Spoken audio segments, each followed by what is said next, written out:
Good day everyone!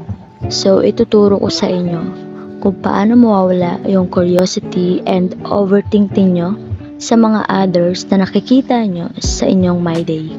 But before that, please subscribe to my YouTube channel for more videos.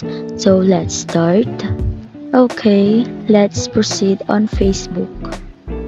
And then click nyo lang tong tatlong dots.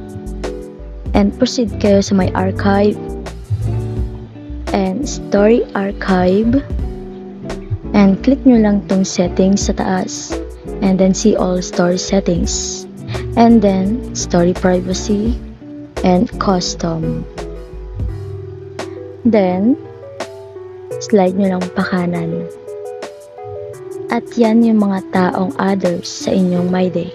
So sana may natutunan kayo ngayong araw, and please do not forget to subscribe to my YouTube channel for more videos. Subscribe to my channel.